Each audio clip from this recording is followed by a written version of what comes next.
తెలంగాణకు భారీ పెట్టుబడులే లక్ష్యంగా లండన్ పర్యటన సాగిస్తున్నారు సీఎం రేవంత్ రెడ్డి, మంత్రి శ్రీధర్ బాబు. 3 రోజుల్లో 200 మంది ప్రతినిధులతో భేటీ అయిన సీఎం రేవంత్ రాష్ట్రానికి 40,000 కోట్ల పెట్టుబడులకు ఒప్పందాలు చేసుకున్నారు. మూసీ ప్రక్షాళనకు లండన్ అధికారులతో ఒప్పందం చేసుకున్నారు సీఎం రేవంత్. థేమ్స్ నది నిర్వహణపై అధ్యయనం చేసి మూసీ ప్రక్షాళనకు రెడీ అవుతున్నారు. బీఆర్ఎస్ హయాంలో మంత్రులు దావోస్ కి వెళ్తే తిట్టిన వారు ఇప్పుడు సీఎం రేవంత్ పర్యటనపై ఏం సమాధానం చెప్తారని ప్రశ్నించారు హరీష్ రావు. కేఆర్ఎంబీపై బీఆర్ఎస్ కు మాట్లాడే అర్హత లేదన్నారు మంత్రి ఉత్తమ్. ప్రాజెక్టుల పేరుతో తెలంగాణ సంపదను దోచేశారని ఆరోపించారు. సాగర్ శ్రీశైలం ప్రాజెక్టులను కేఆర్ఎంబీకి అప్పగించాలన్న ప్రతిపాదనను రాష్ట్ర ప్రభుత్వం ఒప్పుకోలేదని స్పష్టం చేశారు మంత్రి ఉత్తమ్. తెలంగాణ రెడ్కో అధికారులతో సమీక్షించిన డిప్యూటీ సీఎం భట్టి ఇంధన పొదుపు, శక్తి సామర్థ్యాల పెంపుపై చర్చించారు. కాంగ్రెస్ బీజేపీ కుమ్మక్కు రాజకీయాలను ప్రజలకు వివరించాలని పార్టీ శ్రేణులకు పిలుపునిచ్చారు మాజీ మంత్రి కేటీఆర్. సీఎం దావోస్ పర్యటనపై కేటీఆర్ మాట తీరు సరిగ్గా లేదన్నారు కాంగ్రెస్ సీనియర్ నేత విహెచ్.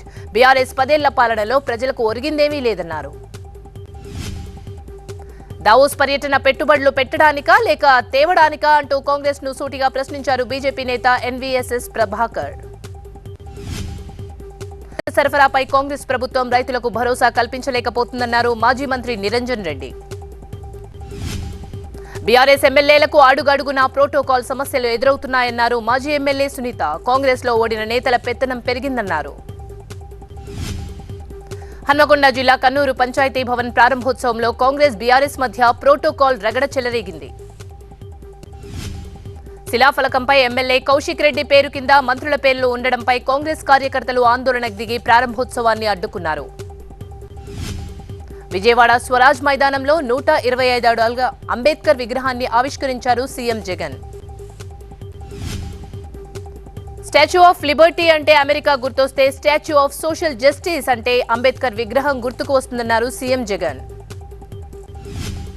చంద్రబాబుకు దళితులపై ప్రేమ లేదన్నారు సీఎం జగన్. టీడీపీ హయాంలో పేదలకు సెంటు భూమి కూడా ఇచ్చింది లేదన్నారు. విజయవాడలో జరిగిన అంబేద్కర్ విగ్రహావిష్కరణకు ప్రజలు వేలాదిగా తరలివచ్చిన సీఎం జగన్ అంబేద్కర్ ఫోటోలను ప్రదర్శించారు. చిత్తూరు జిల్లా గంగాధర్ నెల్లూరు వైసీపీలో టికెట్ వివాదం చెలరేగింది. డిప్యూటీ సీఎం నారాయణ స్వామికే టికెట్ ఇవ్వాలని అనుచరులు డిమాండ్ చేస్తున్నారు. నారాయణ స్వామికి టికెట్ ఇవ్వకపోతే పదవులకు రాజీనామా చేస్తామని హెచ్చరించారు అనుచరులు. నారాయణ స్వామి ముద్దు, ఇతరులు వద్దు అంటూ నినాదాలు చేశారు. జనసేన అధినేత పవన్ తో హైదరాబాద్ లోని ఆయన నివాసంలో మర్యాదపూర్వకంగా భేటీ అయ్యారు మచిలీపట్నం ఎంపీ బాలశౌరి. ఏపీలో కులగణన సర్వే ప్రారంభమైంది. వాలంటీర్లు ఇంటింటికి వెళ్లి వివరాలు సేకరిస్తున్నారు. రాజమండ్రి జైలు బయట బెయిల్పై వచ్చిన ఓ ఖైదీ నిరసన తెలిపాడు. తన దగ్గర తీసుకున్న 800 రూపాయలు జైలు సిబ్బంది ఇవ్వడం లేదని ఆరోపించాడు. బాపట్ల జిల్లా బొల్లాపల్లి టోల్ ప్లాజా దగ్గర కారులో తరలిస్తున్న 2,25,00,000 నగదును సీజ్ చేసి ఇద్దరిని అరెస్ట్ చేశారు పోలీసులు. హైదరాబాద్ కాప్రాల్లో మెడికల్ దుకాణాల్లో అక్రమంగా నిల్వ చేసిన 5 లక్షల విలువైన ఇన్సులిన్ ఇంజెక్షన్లను అధికారులు సీజ్ చేశారు. వికారాబాద్ జిల్లా జూఫర్పల్లి దగ్గర కారు బైకు ఢీకొని ఓ చిన్నారితో పాటు గర్భిణికి తీవ్ర గాయాలయ్యాయి. హైదరాబాద్ లో తన డాక్టర్ భర్త హోమోసెక్షువల్ అంటూ పోలీసులకు ఫిర్యాదు చేసింది భార్య. భర్త వేధింపుల నుంచి కాపాడాలని వేడుకుంది. నెల్లూరు జిల్లా ఏఎస్పేట తహసీల్దార్ ఆఫీసులో ఓ రైతు నుంచి 20,000 లంచం తీసుకున్న పెద్ద అబ్బీపురం వీఆర్ఓను ఏసీబీ పట్టుకుంది. నాగర్ కర్నూలు జిల్లా కల్వకుర్తిలో వృద్ధురాలి హత్య కేసును ఛేదించిన పోలీసులు ఇద్దరిని అరెస్ట్ చేసి వారి నుంచి 4 లక్షల విలువైన నగదును సీజ్ చేశారు. సికింద్రాబాద్ లో గంజాయి విక్రయిస్తున్న 3 పోలీసులు అరెస్ట్ చేసి 130 కిలోల గంజాయిని సీజ్ చేశారు. పరారీలో ఉన్న మరో 3 కోసం గాలిస్తున్నారు. అరకు నుంచి తెచ్చిన 40 కిలోల గంజాయిని సికింద్రాబాద్ నుంచి తరలిస్తుండగా పోలీసులు పట్టుకుని 3 అరెస్ట్ చేశారు.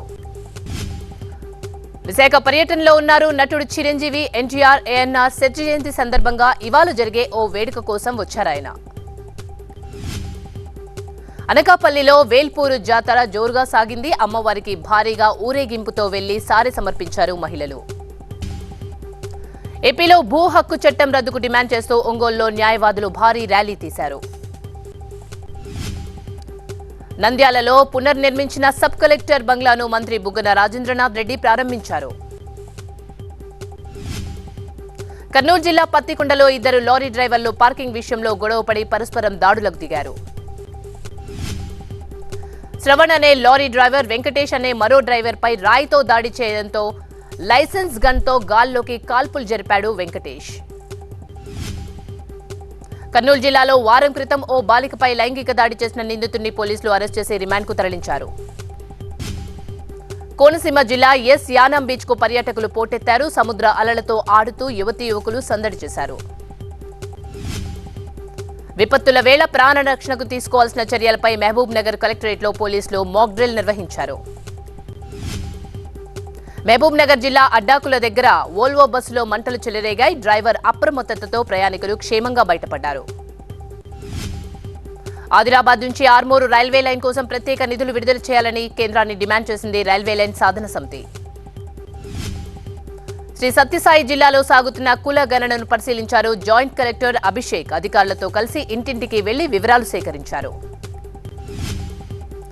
ప్రాచీన హస్తకళలను పరిరక్షించుకోవాలని కోరారు నాబార్డ్ సీజీఎం సుశీల. వరంగల్ జిల్లా రంగసాయిపేటలో జరిగిన ఓ కార్యక్రమంలో మాట్లాడారామె. వైసీపీలో ఇన్ఛార్జ్ల మార్పులు చేర్పుల జాబితా 4తోనే అయిపోయిందంటున్నారు ఆ నేతలు. అయితే ఇవాళ జరిగే పార్టీ సమీక్షలో మార్పులపై క్లారిటీ వచ్చే అవకాశం ఉంది. ఏపీలో అంగన్వాడీల సమ్మె ఉధృతంగా జరుగుతుంది. అయితే అప్రమత్తమైన పోలీసులు ఉద్రిక్తత లేకుండా ముందస్తు చర్యలు తీసుకుంటున్నారు. ఆలయ శుద్ధి కార్యక్రమంలో భాగంగా ఇవాళ చార్మినార్ భాగ్యలక్ష్మి ఆలయ పరిసరాలను శుద్ధి చేస్తారు కేంద్ర మంత్రి కిషన్ రెడ్డి. వైఎస్ షర్మిల ఇవాళ ఇడుపులపాయలో తండ్రికి నివాళులర్పించి సమాధి దగ్గర ప్రత్యేక పూజలు చేశారు. అనంతరం ఏపీ కాంగ్రెస్ చీఫ్ గా బాధ్యతలు స్వీకరిస్తారు. ఏపీ బీజేపీ చీఫ్ పురంధేశ్వరి ఇవాళ అనంతపురం జిల్లాలో పర్యటిస్తారు. పార్టీ నియోజకవర్గ ఇన్ఛార్జీలతో సమావేశమవుతారు. టీడీపీ చీఫ్ చంద్రబాబు ఇవాళ అరకులో పర్యటిస్తారు. కదలిరా భాగంగా అరకు, మండపేట బహిరంగ సభల్లో ప్రసంగిస్తారు చంద్రబాబు. విజయవాడలో ప్రతిష్టాత్మకంగా ప్రారంభమైన అంబేద్కర్ స్మృతివనంలోకి ఇవాల్టి నుంచి పర్యాటకులను అనుమతిస్తున్నారు అధికారులు.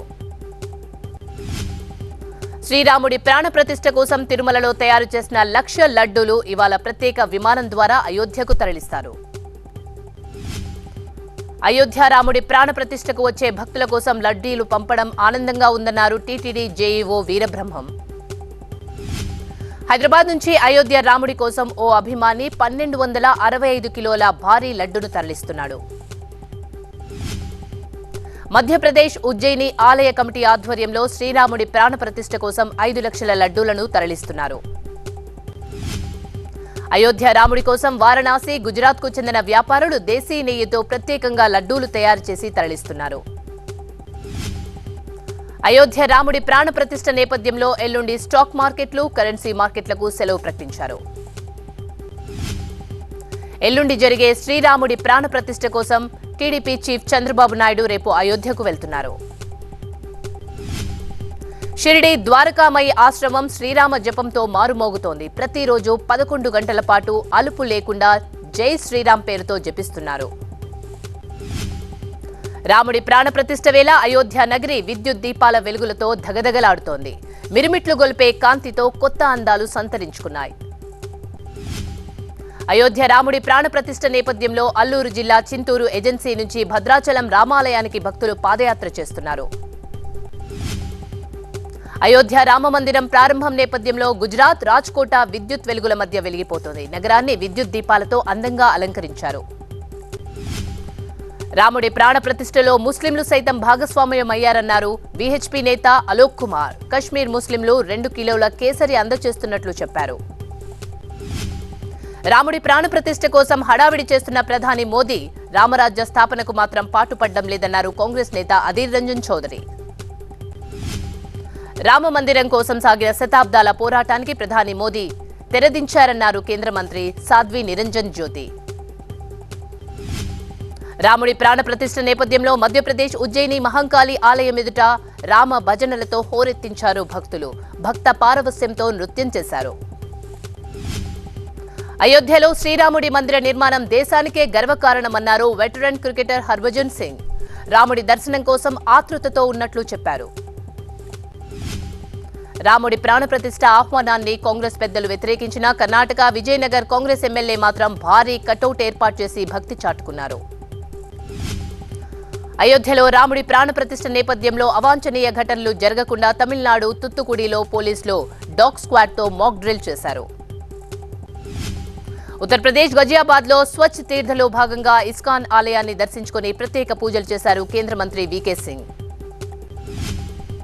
ఎల్లుండి అయోధ్యలో జరిగే రాముడి ప్రాణప్రతిష్ఠకు కుటుంబ సమేతంగా హాజరవుతానని స్పష్టం చేశారు మాజీ ప్రధాని దేవెగౌడ. రేప్ కేసులో అరెస్టై జైలు నుంచి 50 రోజుల పెరోల్పై విడుదలైన గుర్మీత్ రామ్ రహీం యూపీలోని బాగ్పట్ ఆశ్రమానికి చేరుకున్నారు.